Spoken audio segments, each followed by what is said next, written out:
Hey everyone, Gaijin Goomba here, and today, let's talk Yokai Watch. Never heard of it?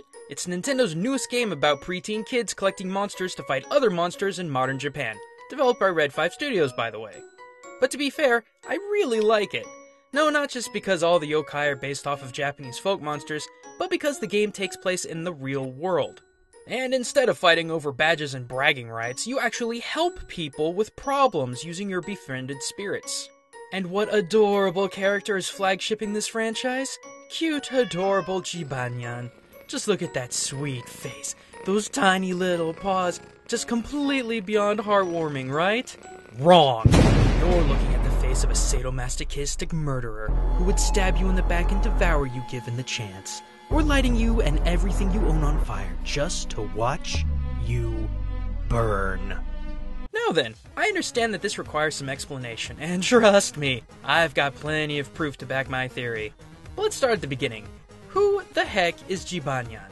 Basically, he's the Pikachu of the entire franchise, the adorable, charming flagship monster of Yokai Watch. And let me tell you, you'd be pretty hard-pressed to go 6 feet in Tokyo without seeing his chubby little face somewhere in view. But what is Jibanyan exactly?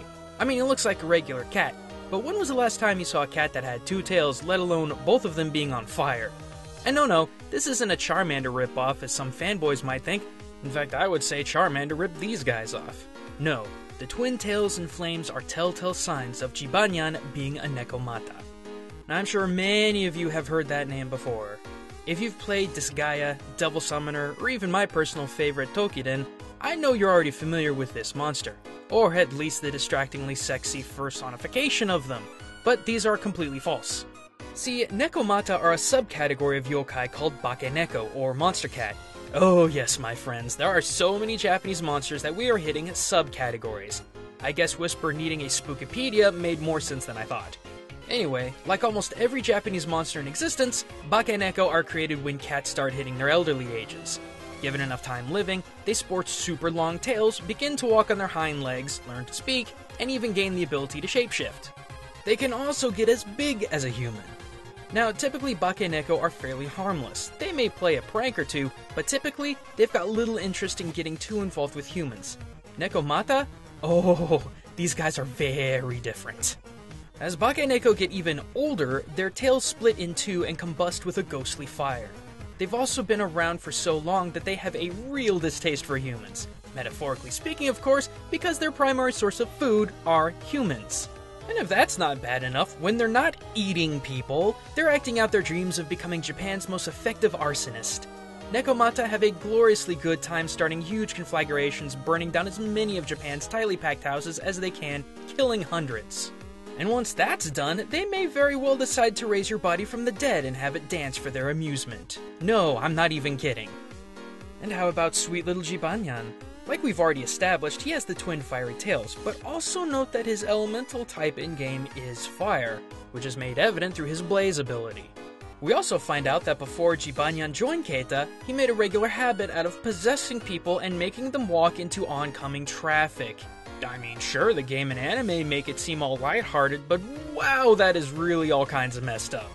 But Gaijin, all you're doing is looking up your so-called facts on wiki pages and other discreditable sources. How dare you slander the good name of this adorable kitty? Well, how about some historical documented evidence to prove how black-hearted this monster truly is? During the Kamakura period of 1185 to 1333, there was documentation of the Nekomata sightings and descriptions in the Tsurezure Gusa, also known as Essays in Idleness. The author, Yoshida Kenko, cites the monster saying, "Deep in the mountains there is a creature called the Nekomata. It is said that it feeds on humans."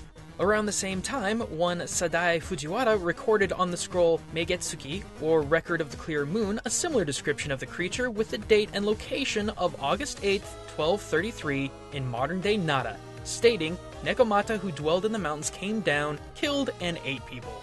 Still not enough evidence? Shinsho Monju, a literary collection of new hearings, 1865. Wakushiori, a bookmark of Chinese characters, 1775. Guiso, 1809.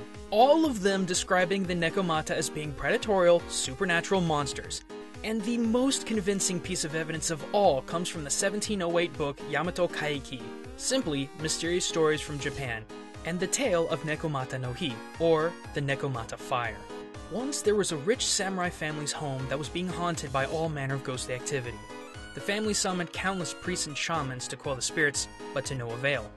A servant of the home saw an old house cat carrying a shikigami with his master's name written on it. Fearful of the well-being of his master, the servant fired a sacred arrow upon the cat and slew it. Upon closer inspection, it was revealed that the cat actually had two tails, stealthily held together to fool the family. Soon after the death of the cat, the curse had lifted from the family home. So there you have it, ladies and gents. By Japan's own historical volition, this seemingly adorable mascot has a contemptible heart of pure evil. Never mind the fact that Jibanyan was canonically made into a yokai by being hit by a car and not ripening to an old age, nor the fact that I absolutely love this game, and nor the fact that I hope to one day make an entire video series talking about the different origins of the different yokai. Regardless, don't let his appearance fool you. This is a cold-hearted killer. He is evil, and he's coming for you. But thanks for watching, everyone! And if you're curious to hear about my actual take on the game as a whole, click this little eye right here to check out my official review of the game, both mechanically and culturally. You can also click there to check out Aki's newest episode of Pixel Pets, talking about the real-life equivalent of Splatoon Zapfish.